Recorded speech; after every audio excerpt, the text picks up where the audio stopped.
Bienvenidos a nuestro programa. El martes 23 de noviembre de 2021, en la CEMI de Madrid, tuvo lugar la charla Israel en Canaán a cargo de la arqueóloga profesora Cayetana Johnson. Les invitamos a escuchar la grabación.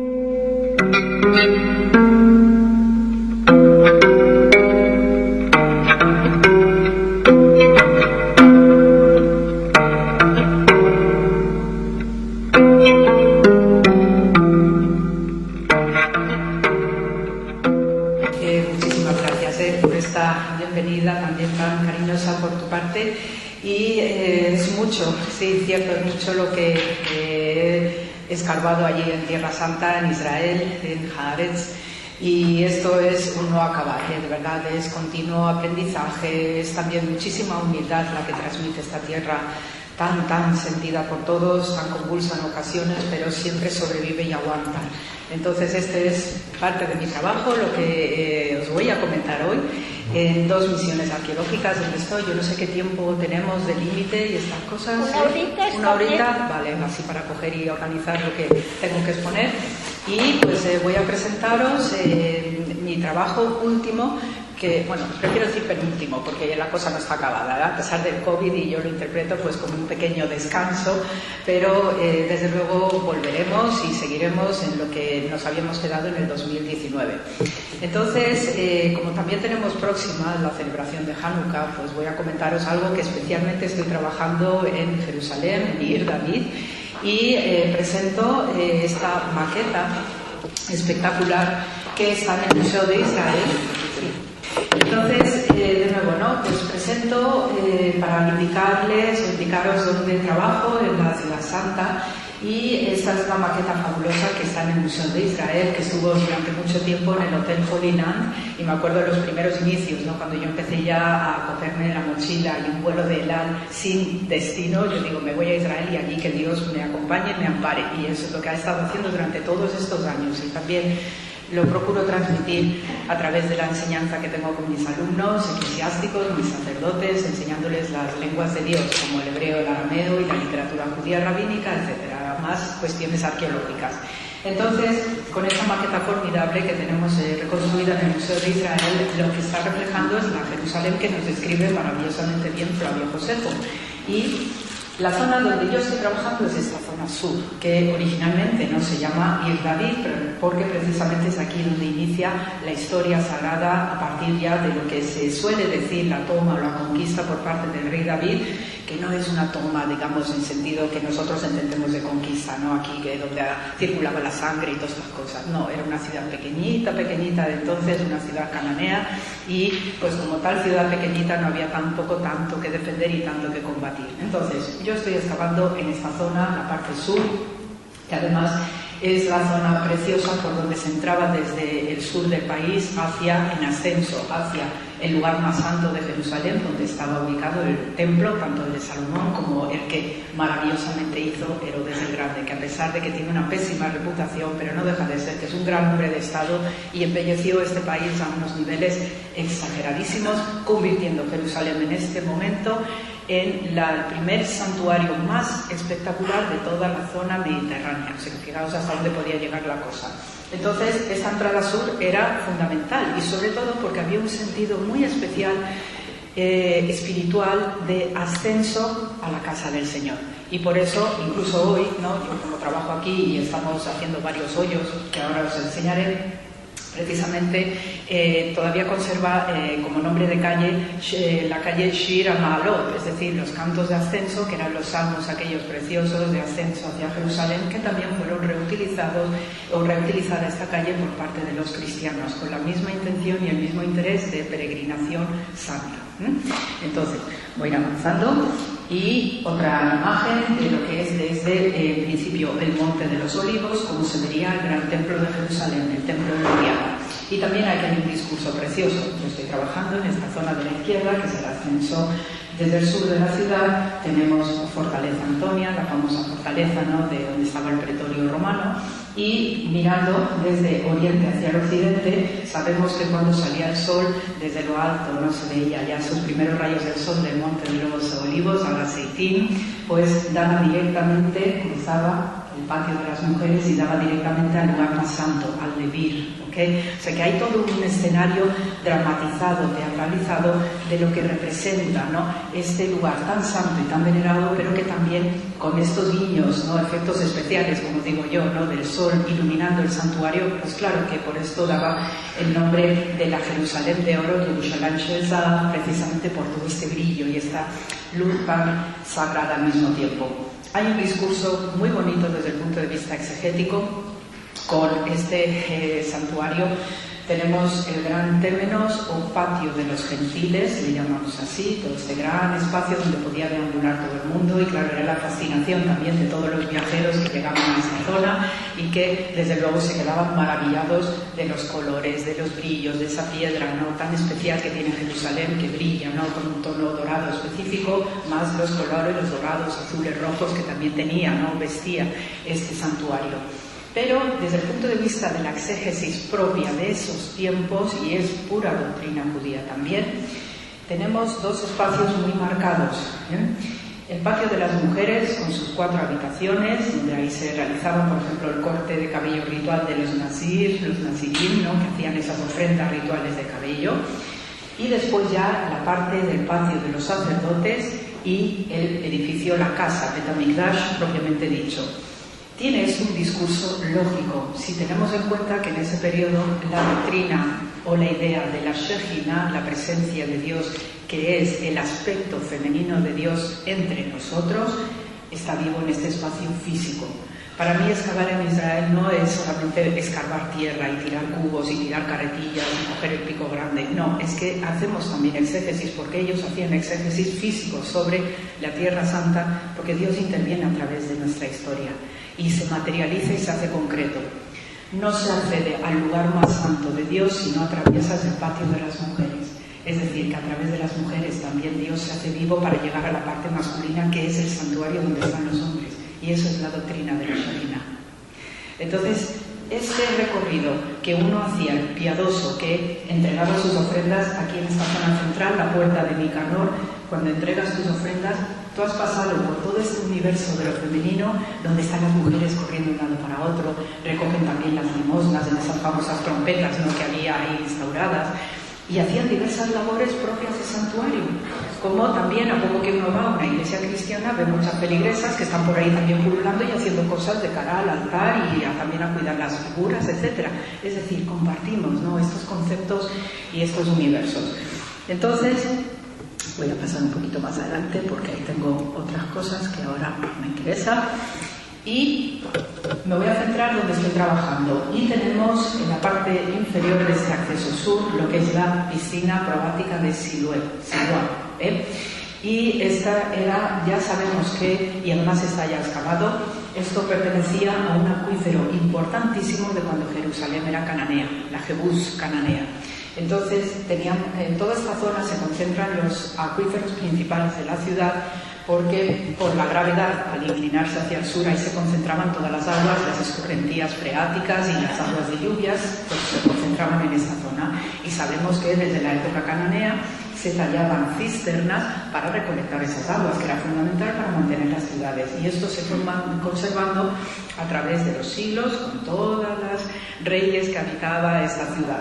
Entonces, esta piscina, este estanque principal, sabemos que existía ya desde la ciudad cananea y después ya convertida en Ciudad de David, ya en la ciudad, la capital de los hebreos, sirvió para una piscina de baño ritual, de mikvé, de purificación para todos los que cruzaban la puerta, venían cansados del camino, del paseo, porque la mayor parte de los tránsitos se hacían a pie, salvo que tuvieras dineritos y te podías comprar el burro y como mucho un carro, pero eso era algo muy, muy difícil de conseguir. Todo el mundo venía andando y hacías tus primeros baños, tu mikvé, y después ya ibas subiendo por la callecita está de ascenso y está eso cuajado de tiendas, hay también para que el peregrino pues vaya haciendo su reflexión, porque va subiendo y el ascenso no es fácil, porque a Dios no se llega en línea recta, hay que trabajar esas piernas, y cuando se llega a la parte final, que son las entradas estas de aquí, las puertas de Julda que llamamos, que están conservadas tal cual estaban en ese tiempo de Herodes cuando construyó esto, estas escalinatas finales no están acabadas, y esto nos consta por arqueología. No están terminadas, es decir, que dificulta aún más el acceso, porque cuando tú tienes escalones que no están pulidos del todo, que no están rectos, cuesta mucho caminar para evitar que te caigas o cualquier torcedura. Ese es el sentido del ascenso en esta zona, es decir, es un ascenso iniciático propio de peregrinos para irte preparando al encuentro con tu Dios que está en el santuario. Entonces, todos estos hitos los íbamos exponiendo, y aquí, por ejemplo, tenemos parte de los cavados de esta piscina de Siloé, que es una gran piscina, y mirad cómo solamente tenemos la mitad de aquí, solamente tenemos esta mitad, porque el terreno de allí pertenece a los ortodoxos. Y claro, como tenemos un barrio árabe de Silvan, actual Jerusalén, pues hay mucho conflicto, hay dificultades, y los ortodoxos preferimos que se quede esto quietecito, que nadie meta cuchara, no vaya a ser que estalle algún conflicto social. Entonces, por el momento no permiten hacer excavaciones, pero en la parte israelí sí, y entonces ahora mismo han abierto algo más también y lo han preparado pues para hacerlo más accesible, para que todo el mundo pues pueda recrearse incluso debajo de las viviendas árabes, como era esa calle en tiempos de Herodes el Grande de ascenso al santuario de Jerusalén. Entonces sigo un poquito más y ahora os presento la excavación. Entonces, si alguno recuerda de cómo era esa zona, era la puerta de la basura, y cuando uno va bajando para ir a la piscina de Siloé, todo esto era un parking, y el nivel del parking, el nivel de asfalto es este. Así que imaginaos todos los cubos y picos que hemos metido aquí para sacar toda la tierra, ir desmontando poco a poco todo ese pavimento para empezar a que nos salieran estructuras. Esta es la excavación. Empezamos a las 7 de la mañana y terminamos a eso de las 3 de la tarde, y es así, tenemos 2 descansos por la mañana, uno corto y otro algo más largo, para comer bien, porque si no, de verdad necesitas alimentarte, porque a veces llegamos a temperaturas que fácil llegan a los 45, 50 grados, cuando está pegando fuerte, y eso que tenemos todos y demás, pero no deja ser que como estamos bajando muy por debajo de la superficie actual, que es esta línea, esto que veis aquí, esto es la superficie actual, pues imaginaos todos los metros que estamos bajando, y seguimos, y seguimos, y seguimos. Entonces, esa calle maravillosa que os comentaba es esta. Fijaos, esto está trabajándose como cuando se abre un nuevo metro, es decir, lo que hay encima son viviendas árabes. Entonces, veis que se ponen estos arcos de hierro porque estamos horadando, somos todos, literalmente. Y mira todo ese barro, esa tierra, esto es aluvión de siglos que se va depositando, se va sedimentando, y claro, como tenemos sobre todo de finales del 19 y comienzos y la primera mitad del 20, especialmente las excavaciones de Kathleen Kenyon, una gran dama de la arqueología en esta zona, pues sabemos por los registros que dejó que sí, que había varios niveles y varios estratos que se podía seguir trabajando. Entonces nos vamos guiando por esos informes, y ya pues cuando empezamos a meter el pico y la pala, pues empieza, ¿no?, a exponerse. El suelo está así desnivelado porque hubo un terremoto en el siglo VIII, y por eso pues hay algunas partes también de la ciudad que se ven a simple vista cerca de una de las lamentaciones donde se ven estos desniveles de suelo. Pero fijaos lo fascinante, un suelo precioso, ¿no? Típica calle que es mucho más ancha de lo que veis aquí, porque no se puede abrir mucho por los lados, no vaya a ser que tiemblen los cimientos de las viviendas que están encima. Y mirad estos elementos, estas cornisas decoradas que formaban parte de diversas tiendas o diversas estancias que flanqueaban esta calle. Esto era como una gran vía de la ciudad, realmente. ¿Veis otro aspecto, ¿no?, de esta calle? Mirad el pasillo estrecho que se forma, pero por necesidades logísticas, materiales, por las viviendas que están encima, porque sabemos que era mucho más ancha. Entonces está todo apuntalado con estas vigas de hierro, y lo que es esta calle de ascenso hasta el santuario constaba de una parte lisa, escaloncitos, liso, escaloncitos, es decir, que no era una calle decir todo escalones, no, porque eso también es muy pesado. Entonces había diversas partes donde había una parte lisa y las escalinatas como las que vemos aquí. Y esto es lo que dejé del 2019. Se hizo otra prolongación de esta calle maravillosa y es aquí que coincidimos de nuevo con la exégesis rabínica. Entonces, en primer lugar, calle, y mirad aquí son estancias, y estos son tiendas que flanqueaban esta calle.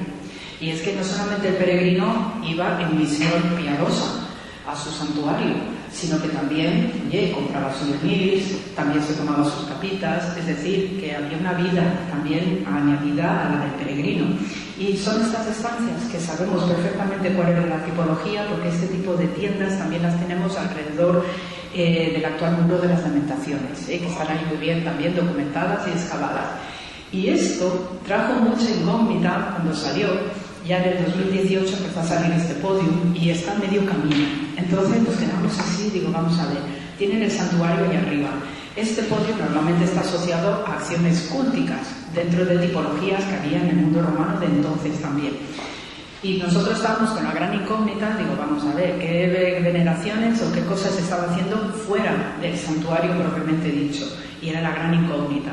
Pero es de aquí que cuando ya empezamos a abrir más tramos de esta calle, nos empezaron a saltar alarmas a propósito de este tratado Shabbat del Talmud, y donde se nos dice por Rabban Gamaliel que el mundo descansa sobre tres cosas: justicia, verdad y paz. No avergüences a tu prójimo, en público trátalo con justicia. ¿En qué consistían estos podios? Pues era para que un paisano cualquiera voceara, era una especie de sitio público, ¿no? Y que me han robado el pollino, por favor, si alguien sabe quién se lo ha podido llevar, que me lo restituya. De forma anónima. Es decir, tú no avergüenzas a nadie en público, dices que alguien ha hecho algo malo contra ti, pero no le identificas todavía con nombre y apellidos. Y si la persona no cumple, sabiendo quién puede ser, si no cumple, entonces el paso siguiente es ir a los tribunales, al Bet Din. Entonces, esto es ese podium de llamada a la atención, y todo el mundo, ya la comunidad, ya sabía que algo estaba pasando, que había un ladrón o un choricillo, como queráis, y que este tipo de cosas se daban, y todo el mundo podía saber quién es. Pues como a veces nos pasa en el metro de Madrid o los autobuses, que uno más o menos tiene calado quién puede ser el que meta mano en tu bolso. Más aspectos de esta excavación. Mirad qué monumental que es, mirad qué monumental, y aquí tenemos muchos niveles históricos, aunque aparentemente, y para los que a primera vista cuando veis dicen, vaya conjunto de piedras. Yo os digo, tenemos en primer lugar una vila romana, y sigo por aquí, estancias privadas. Estas columnas nos dan un patio interno que en la vila romana se llama peristilo. Continúa la vila romana por aquí y siguen las estancias públicas, porque aquí en esta zona tenemos una calle. Entonces, esto es una vila romana del siglo III. Siglo III. Era cristiana o era común, según las tecnologías que queráis utilizar. Esto es un edificio bizantino del siglo VI. Y en este edificio bizantino encontramos escondido en la pared 260 monedas de oro, porque era el momento en el siglo VI donde los persas sasánidas arrasaron Israel, o el antiguo Israel. No les caían bien a estos persas, ni los judíos ni los cristianos, y entonces arrasaron. Y claro, el pobre dueño de esta casa, que debía ser un señor de posibles, pues emparedó ese dinero mientras huía, y con la pretensión de volver a recuperarlos en algún momento. Pero es de aquí que los siglos pasaron y nosotros lo encontramos. Entonces a veces pues decimos internamente, mira, este pobre hombre, que sepa que tenemos nosotros la moneda, pues si regresa en algún momento de este plano. Y después, cosa fascinante, es este muro de aquí, donde está la escalerita apoyada, y además tiene una entrada, un acceso. Este es el único muro de época hasmonea que se conserva en todo Israel. El único muro. Y todas estas cosas, pues ¿cómo las sabemos? Pues porque hay una cerámica, porque luego también trabajamos microarqueología con expertos no científicos del Instituto Weizmann, y ellos, todas sus técnicas de microbiología, pues lo están aplicando a la arqueología también, y nos da unas cronologías y una datación espectacular. Y ya también os digo que gracias al Instituto Weizmann también algunas cronologías de toda la historia de Israel, incluso la cananea, se están moviendo en algunas fechas, ¿ok? O sea que eso también nos va a dar algunas sorpresitas y también nos va a revelar y a hacer coincidir otros acontecimientos bíblicos. Entonces, yo me he trabajado todas estas etapas, todas, o sea que aunque parece así todo muy apelotonado, pero tenemos muy bien clasificado cuáles son los niveles de época hasmonea, nos situamos pues eso, siglo II antes de era común o era cristiana antes, después tenemos la vila romana del siglo III, esta casa o restos de una vivienda de época bizantina, y sabemos perfectamente, porque tenemos los arranques, que debajo de esto que ponemos por seguridad, que atraviesa por debajo del pavimento actual, sabemos que continúa esto en dirección al Temple Mount, ¿no? Como decimos, al Monte Moria. Entonces ahí ya eso es otra labor pues, para excavar.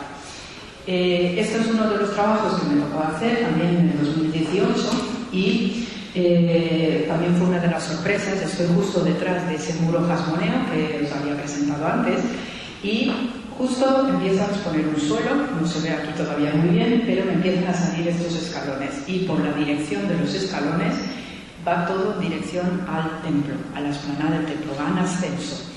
Entonces, con la imagen siguiente, ahí estoy rascando un suelo amarillo totalmente plastificado, con una entrada, la escalinata que va hacia la parte superior, y yo lo que estaba trabajando, porque además encontré una cisterna de agua con muchísimas piezas de cerámica de época helenística, y cuando hablo de época helenística nos situamos pues en siglos I, II antes de era cristiana o era común, y estaba trabajando una taquilla, una especie de taquilla o un checkpoint, porque cuando se entraba al santuario, a toda esa gran plataforma donde estaba el templo de Jerusalén, los peregrinos tenían que dejar toda su vida terrenal fuera. Y hay taquillas de estas, que esto además me lo confirmó allí un rabino en Jerusalén, que servían para que hubiera estos vigilantes de acceso al templo, para que la gente entrara con decoro al santuario. Tienes que entrar limpio, perfumado, llevar tu ofrenda y además descalzo. Porque como a Moisés le dijo el Señor, cuando la zarza, quítate el calzado porque estás en terreno santo. Pues esa era la costumbre. Entonces, estos sitios servían para dejar allí tus pertenencias. Hoy dejarían el móvil y todas estas cosas, ¿no? Pero esto era la costumbre de la antigüedad, ¿eh? Entrar con lo puesto y tu sacrificio. Y después, también en el 2019... dentro del peristilo, recordamos el peristilo de la vila romana, ese jardín interno, ¿no?, que os indicaba con las columnitas, seguimos bajando aquello y llegamos al nivel de destrucción de Babilonia con Nabucodonosor del 587. Y ahí está. Es por eso una excavación impresionante, lo llamamos la pequeña Pompeya de Israel, por todos estos niveles estratigráficos. Y mirad la huella de destrucción, ceniza y una viga de madera chicharrada, tal cual. Y además huele. Cuando exponemos ceniza en todas las destrucciones, y eso me pasa también en la del norte, es que huele todavía la ceniza. Y eso te pone los pelos de punta, claro. O sea que yo a veces vengo de destrucción asiria en el norte, la de Tel Hassor, siglo VIII antes de era común o era cristiana, y luego me bajo a esta destrucción. Y claro, voy con unas energías y unas revoluciones, por eso, porque voy de una destrucción a otra. Y aquí más, veis todo lo oscuro, son niveles de ceniza, y aquí hay una puerta-ventana tapiada. ¿Por qué? Porque la gente está huyendo. Y con estos tapiados que quedaron in situ en el lugar, luego la cerámica nos confirma todos estos extremos, es que significa que la gente lo primero que hace, porque no hay puertas y ventanas como tenemos nosotros, lo que hace es tapiar con piedra, para que por lo menos preservar tu casa en un momento determinado, porque tú esperas volver. Y eso lo hacemos y lo vemos en nuestras calles, ¿no?, que hay puertas y ventanas tapiadas con ladrillos, etcétera, porque no quieres que te invadan tu vivienda, los ocupas, famosos, ¿no? Pues esto es nivel de destrucción de Babilonia, y tal cual. Y tienes los mismos comportamientos como haríamos hoy. Luego, más hitos, y esto sí nos va a afectar a lo que está justo debajo de la actual explanada del Muro de las Lamentaciones, el Cótel. Entonces, para ayudaros, guiaros en lo que también están trabajando las autoridades israelíes, ¿no?, Reshut HaPikot, pues tenemos este mapa de Málaga, Jordania, del siglo VI, refleja la Jerusalén bizantina, del gran Justiniano. Entonces también rehizo la ciudad de una manera espectacular, ¿no? Y además con unos edificios bellísimos y espectaculares como el Santo Sepulcro o la Nea Iglesia. Y sobre el plano que dejó de la ciudad rehecha de Aelia Capitolina, que dejó el emperador Adriano a comienzos del siglo II, tenemos la configuración casi calcada de hoy Jerusalén. Es decir, quienes hayáis estado por ahí reconoceréis el cargo máximo que tenéis ahí, pues es esto que tenéis aquí, y la actual puerta de Damasco, ¿veis? Y además conserva su forma en abanico porque ese era el plan urbanístico que dejó el emperador Adriano, que luego reutilizó Justiniano, la época bizantina de Jerusalén.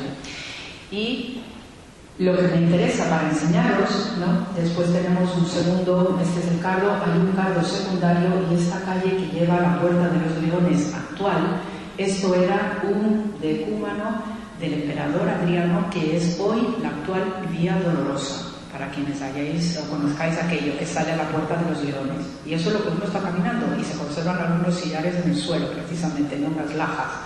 Entonces, con esta visión, resulta que las autoridades israelíes encontraron esto. Esta es la caja del Muro de las Lamentaciones y el suelo del actual, donde está el túnel, donde se reúnen los hombres, está aquí arriba. Y esto es lo que están excavando aquí debajo. Y encuentran esto de la época de Aelia Capitolina con el emperador Adriano, comienzos del siglo II, y en plena revuelta o guerra, mejor dicho, de Bar Kokhba, 132-135. Y este es el Odeón que proyectó Adriano cuando aquello era Aelia Capitolina, la ciudad romana, y está inacabado porque le coincidió con la guerra de Bar Kokhba. Y esto lo están excavando las autoridades israelíes.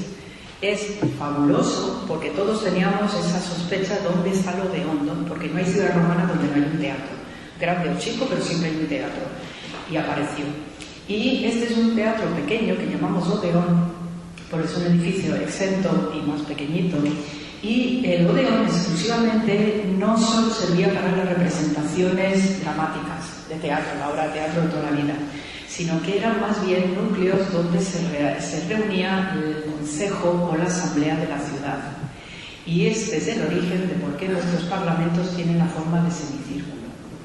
Esto, ¿ok?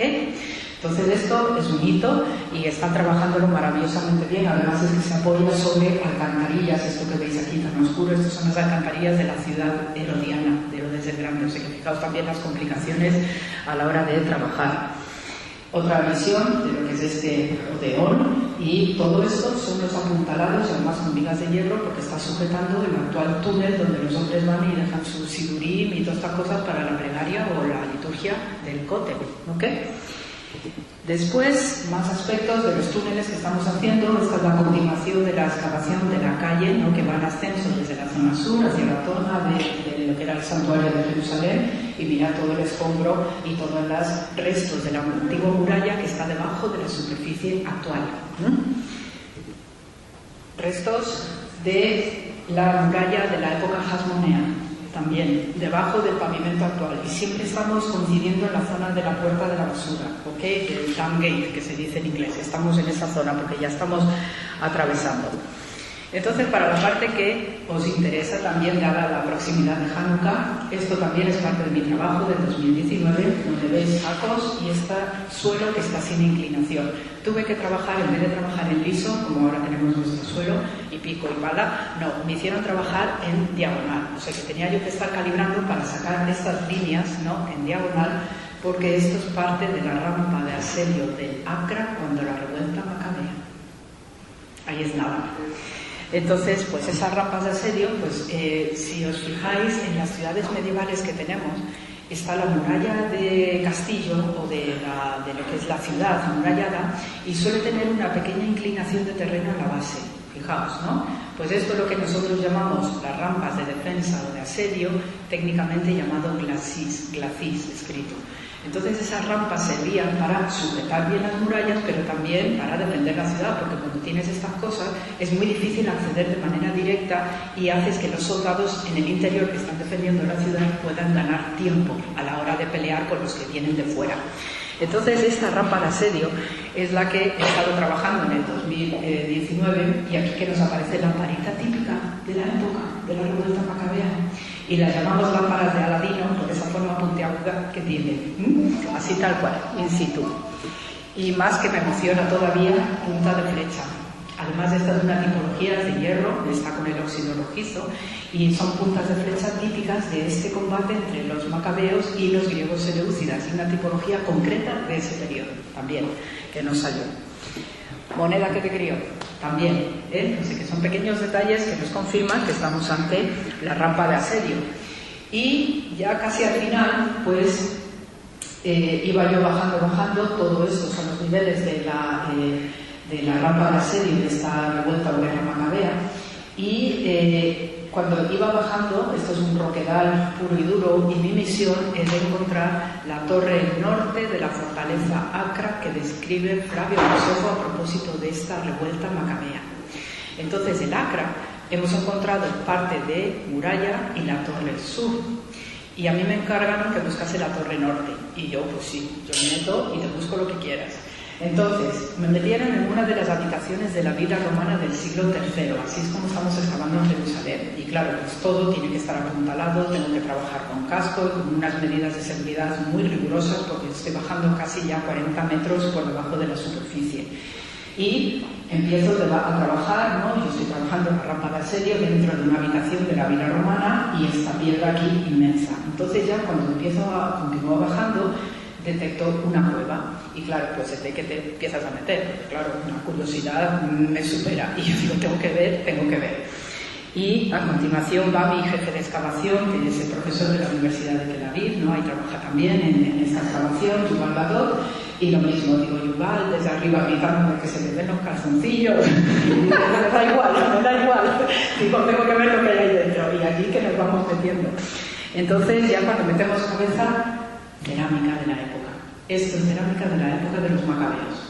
Y hay más todavía dentro, o sea que esta es la parte externa, pero luego empezamos a meter lámparas y demás y sigue por abajo porque parece ser que hay una cisterna de agua, que nos toca todavía seguir abriendo agujeros. Ese es mi trabajo que se quedó ahí pendiente. Y vista general de esto que os estaba comentando. Este es esta línea que veis, mirad la villa romana como va por aquí arriba.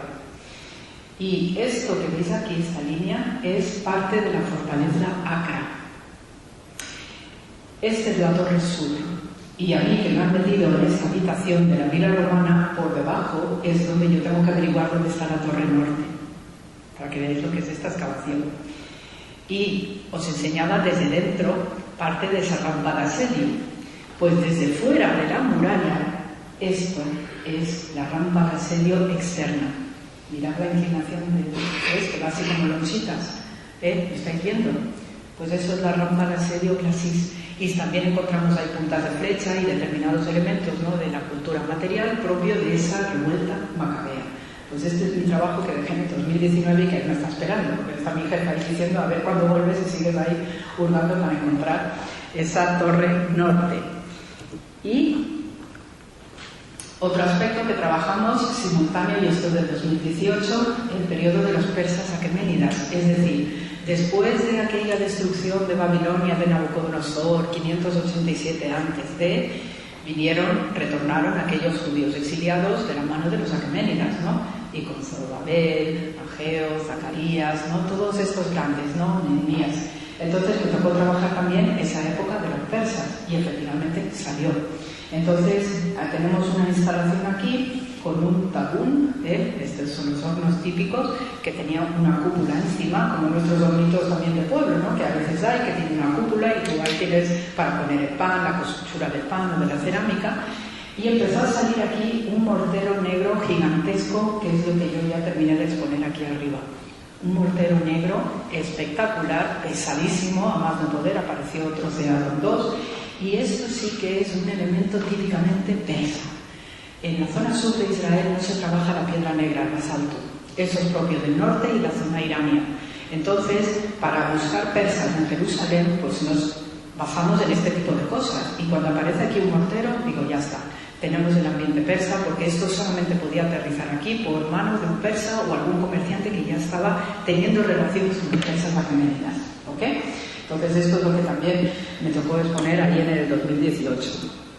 Y ya de 2019 mi rampa de asedio, que lo que voy haciendo es bajar por estrato para ver todas estas cositas materiales que van saliendo, puntos de flecha, cerámica y demás, y mirad la escombrera que puedo sacar yo solo.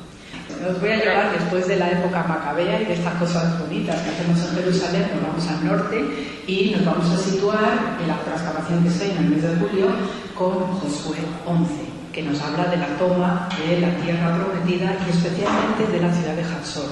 La ciudad de Hatzor, para cuando entró Josué, es una zona monumental, una ciudad monumental para lo que son los estándares de la época. Nosotros estamos trabajando nada más que la Acrópolis, pero el resto de la ciudad baja está ahí, hemos hecho catas, tenemos además hecho con satélites israelíes todos los rayos X del terreno y es una ciudad con casas, con pequeños santuarios, es decir, que eso puede ser espectacular en el momento que nos dejen excavar, porque eso pertenece al kibbutz, a Yelet al-Shahar, y no nos permiten más trabajos allí, ¿no? Pero hemos podido hacer algunas catas y hemos encontrado cosas únicas. Entonces, en esta ciudad, y también gracias a eso de los huesos, osteoarqueología, sabemos también que en la época esta final de Hatzor, de la era de bronce, y cuando hablamos de era de bronce en el Oriente Próximo nos situamos para Israel 3500 a 1000 antes de la era cristiana, fijaos el periodo tan largo, es una época espectacular desde el punto de vista de las civilizaciones del Próximo Oriente Antiguo, y sabemos que en esta época final donde hay esta debacle, que lo hizo Josué y sus chicos, no lo sabemos porque todavía, pero sí tenemos muchos, que por eso que igual daría para más reuniones entre nosotras, para enseñaros qué cosas encontramos de cultura material, aparte de muros y suelos.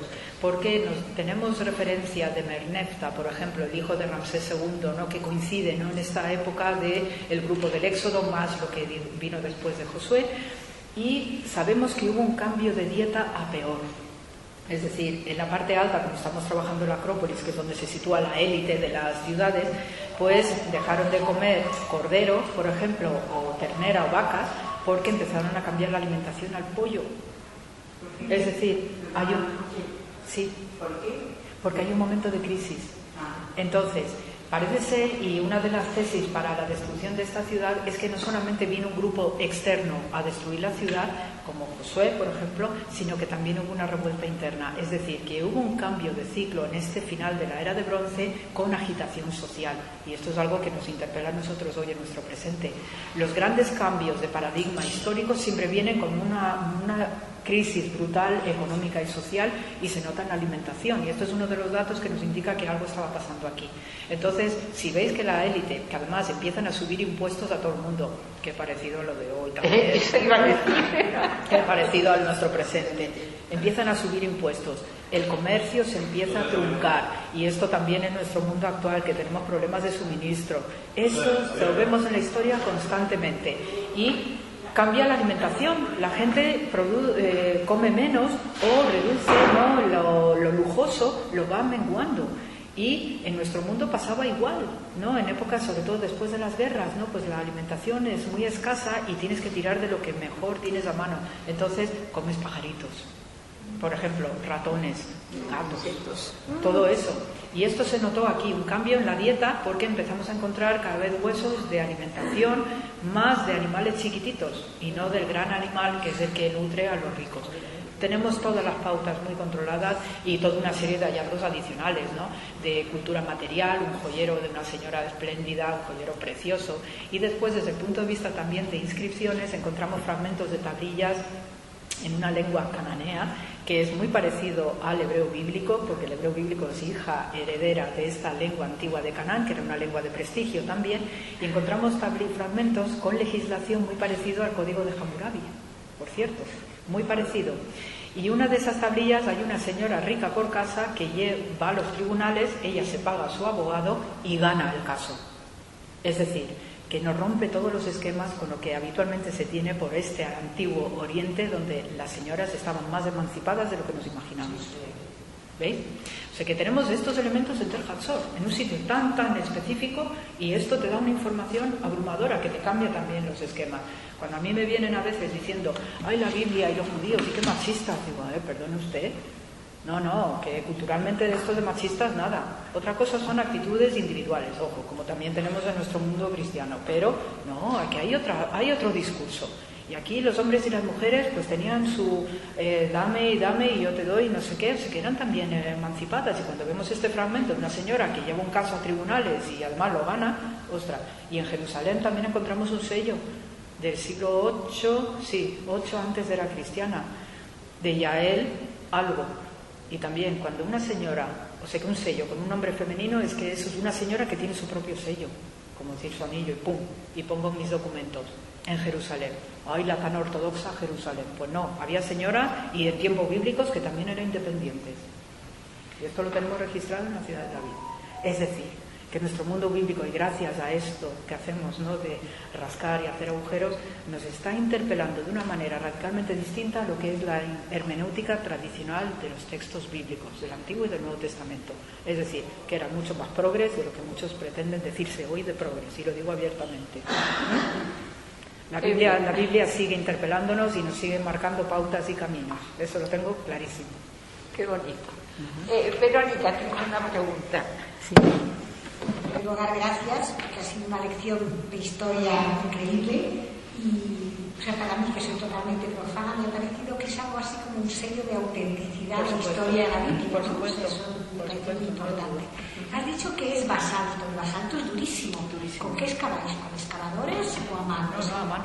Todo mano. Digo, sí. El basalto es una piedra magmática. Y esto cuando nos sale basalto es muy duro, y además que nosotros utilizamos mucho de ayuda a los drusos que están ahí en el Golán, porque los drusos tienen tradición de ser maravillosos canteros. Entonces, cada vez que nos van a aparecer cosas de basalto, los llamamos para que nos ayuden, porque a veces partir esto es imposible y vamos con martillos enormes. Aquí no podemos meter grúas ni tractores. Hombre, tenemos ya en la parte externa tenemos un tractor amarillo como el de la canción, ¿no? Entonces nos ayuda a sacar los sacos, pero dentro no puede entrar nada, ni en Jerusalén mucho menos, y todo es abrazado, pico grande, carretilla y también va un poco yo he leído que muchas veces la gente, claro, Israel es que no podía construir nada porque todo y sigue sucediendo. Y que había gente que empezaba a hacer un aparcamiento, hacía algo y prefería reventarlo a denunciar que había encontrado, porque no solo son las ruinas, también los osarios, ¿no? Se debéis encontrar muchos. Y de hecho, mira, a propósito de la pregunta de la amiga, aquí en Hatzor encontramos una niña, eso fue una cananea, una niña de unos 12 años en lo alto, en la Acrópolis, es decir, que pertenecía a la élite, y estaba enterradita, como era la costumbre en tiempos cananeos, hasta que aparece la costumbre de los osarios, más la tradición judía y hebrea, que era de enterrar en tu propia casa. No había concepto de necrópolis como tal, y entonces tus muertitos los tenías próximos a tu vivienda y los enterrabas justo pegado fuera de la vivienda o incluso en el patio interno de las casas. Entonces hacías el hoyo, ponías ahí a la personita, porque también era una forma de veneración a los ancestros. Y esos que son de tu familia, te han dado el nombre, te han dado tu ser, viven contigo también, permanentemente, incluso en algún otro plano. Y esta niñita pues está en este contexto, estaba en posición fetal, tenía una diadema riquísima de bronce y una pulsera, y luego un ajuar funerario de niña, ¿no? Pequeñitos, botecitos así, pues como tenemos, de color melocotón, que era también la tipología. Y bueno, aquí ya fue espectacular encontrar esa criaturita, porque primero un enterramiento cananeo intacto, pero después teníamos religiosos judíos trabajando con nosotros. Entonces, claro, ya sabéis el tabú de los huesos, etcétera, y esto era algo que podía paralizar la excavación perfectamente, porque eso también sucede en Israel. Entonces, pues inmediatamente lo tapamos y tuvimos que ir por la noche para sacar toda la niña tal cual, intacta, y poder llevarla a Jerusalén, porque si no se nos paralizaba la excavación y claro, no podíamos permitirnos que se paralizase. Pero sí sabemos que todos estos restos, cualquier muertecito que encontremos, y yo encontré a 2 musulmanes muertos en Jerusalén, además que aquello también fue una aventura, pues sabemos que contactamos con las autoridades religiosas pertinentes y les hacen un enterramiento digno, ¿ok? Desde el punto de vista ritual, o sea que no es coger restos humanos y aquí no tenemos todo un protocolo, pero lo que procuramos evitar es que nos paralicen una excavación, ¿entiendes? O sea que a veces la ciencia y el aspecto religioso chocan. Cuando Cuando estaba en Jerusalén, en la ciudad de David, y esto en 2018, estaba como seminarista, pues me tocó trabajar parte de esa calle de ascenso, ¿no? Que venía de la piscina de Siloé.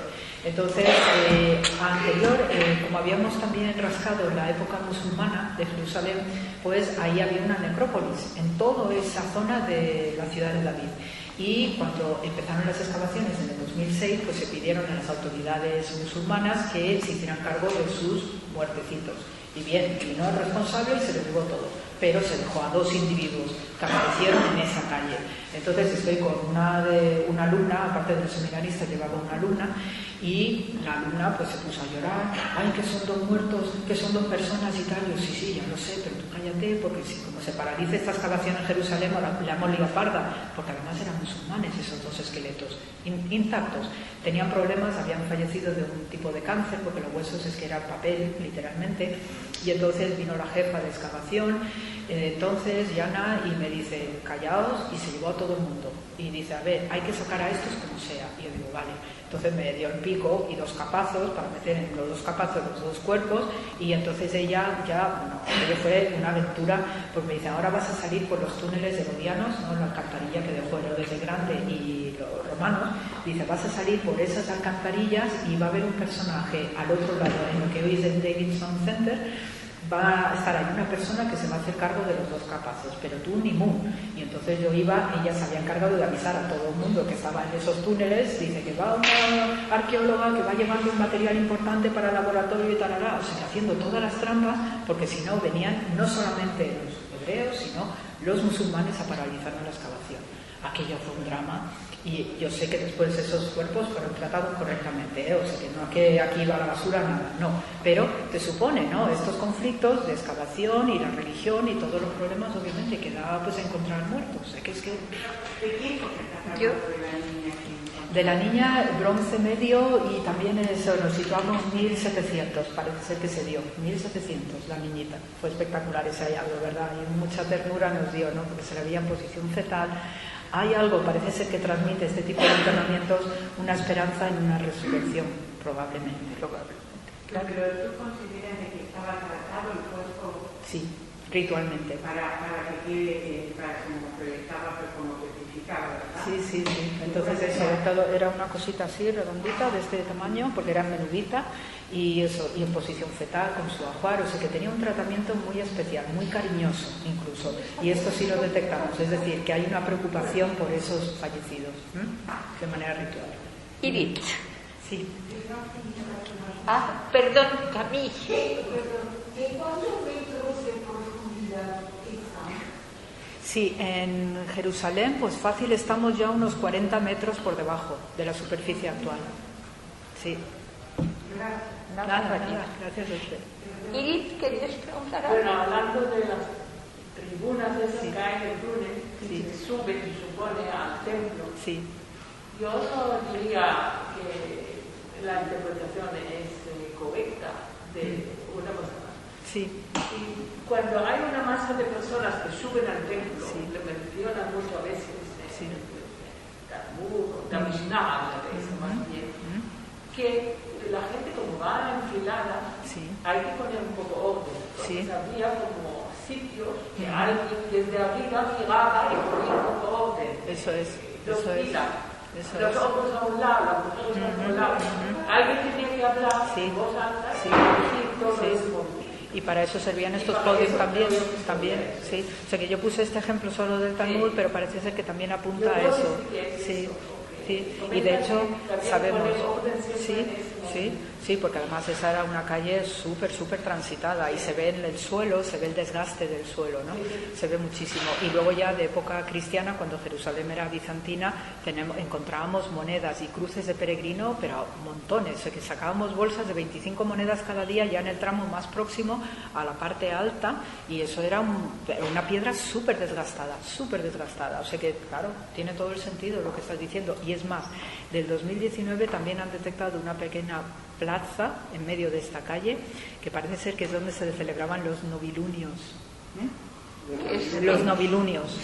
El Rosh Hodesh, que es una celebración femenina.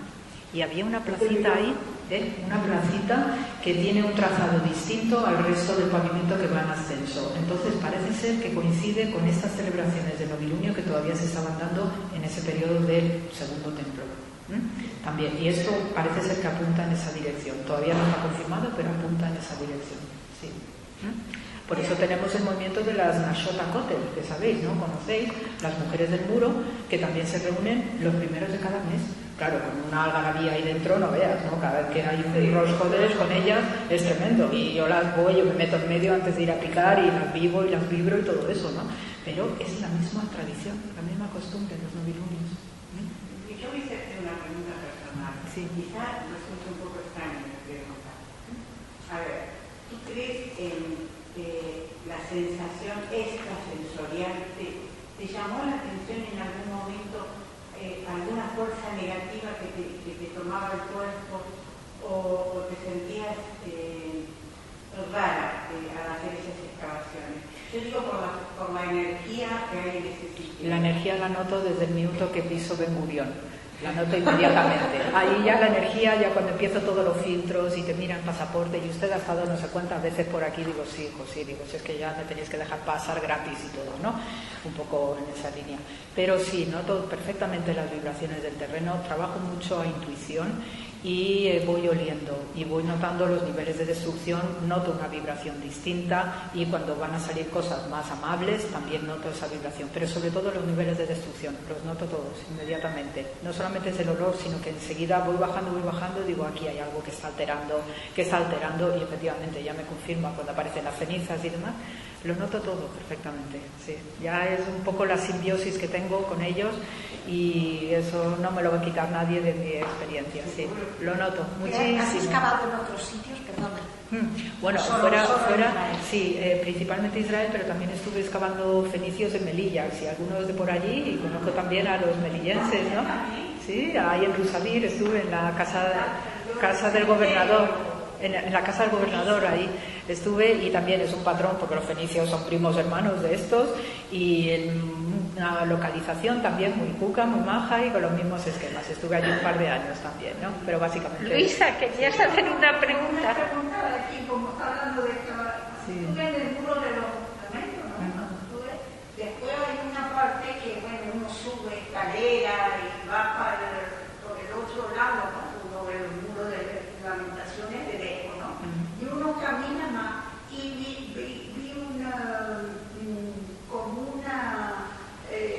como si fuera el mercado bizantino. Eso es el cardo, eso es. Sí, que hay unas columnas, ¿no? Bien espectaculares en la parte judía. Sí. Ya me imaginaba yo los bizantinos y todo bizantina paseando por ahí. Sí. Y después hay otra excavación, pero estaba como cerrado, ¿no? Sí. Sí, perdón. Sí, todavía ese cardo fue lo que dejó el emperador Adriano a comienzos del siglo II y fue reutilizado por los venideros, porque oye, ya que tengo la calle hecha y tan mona y sus tiendas, pues ¿para qué lo voy a tirar? Entonces han seguido excavando y se ha podido exponer parte del barrio judío de época de Herodes el Grande en adelante. Es un barrio aristocrático toda esa zona, ¿no? Lo que también llega hasta el monte Sión. Y después también fue aprovechado por los romanos y los bizantinos. Y esa parte cerrada que dices es porque están trabajando esa parte todavía. Y entonces hay también mikvaot, ha excavado baños rituales judíos reutilizados por los bizantinos para utilizarlo como piscinas de teñido de curtidores. Entonces todas esas cosas están saliendo y de hecho esto fue buenísimo. Es mucho y de hecho una anécdota también muy chusca que tuvimos hace unos años en una de estas sinagogas que está allí en el Monte Sion, ¿no? Toda esa zona del barrio judío, pues también un rabino pues en su sinagoga hace las reformas de turno porque hay que ampliar, hay que mejorar todas estas cosas que hacemos domésticamente. Entonces descubrió debajo de su actual sinagoga pues un mikvé de la época de Tito, de cuando se destruye el templo de Jerusalén. Y entonces justo al descubrir eso, pues él aprovechó para incorporarlo dentro de la sinagoga y entonces lo hizo con ese espíritu, digamos, de venganza, porque dice, esto que lo utilizaron los romanos para profanar las costumbres judías del baño ritual de mikvé, dice, ahora voy yo a purificar esa profanación. fue una anécdota chusquísima por parte del rabino de turno, pues eso, saneando eso, porque allí en el Monte Sión es donde se instalaron una de las tropas de los romanos de Tito, precisamente. Sí. Pues una pregunta. Sí. Estoy, emocionada por todo lo que has descubierto, porque es una cosa que desconocía totalmente. Y la curiosidad que tengo es que tu charla, tu presentación es muy, muy interesante, pero muy densa. ¿Esto será publicado? Tengo publicaciones por ahí y entonces tengo diversos artículos, etcétera, y bueno, pues estos son los PowerPoint que utilizo. Algunos artículos también tengo por parte del Centro, ¿no?, de Estudios Judeocristianos. Este mes, por si os interesa, en el National Geographic he publicado sobre el Herodium, la tumba, el mausoleo de Herodes el Grande, también he publicado en el número actual, y tengo otras cositas por ahí publicadas, ¿no? Así que para escribir de todo esto tengo que esperar a que los israelíes hagan primero las publicaciones, porque es su trabajo, ¿no?, con la Universidad Hebrea y todas estas cosas, y luego a nosotros nos permiten hacer nuestro cometido. Así que tengo un libro, he publicado un libro en la editorial Síntesis, Historia Antigua del Pueblo Hebreo, por si a alguno le interesa. ¿Está en las librerías? Editorial Síntesis, sí, se puede encargar por la Casa del Libro, que es la que la comercializa. Sí, Historia Antigua del Pueblo Hebreo. Historia Antigua del Pueblo Hebreo. Sí. Entonces, Librería Síntesis, editorial Síntesis. Entonces, por si alguien quiere también leer o no sé. Yo, para cerrar, quería preguntar una cosa. ¿Esto está financiado por el gobierno israelí o es privado? Sí, tenemos muchas fuentes de financiación. Hay financiación privada y principalmente lo dirige el Estado de Israel, pero luego están las instituciones universitarias, la Hebrea de Jerusalén para Hazor y la de Tel Aviv para esta de Jerusalén, más eso, la autoridad del Estado de Israel.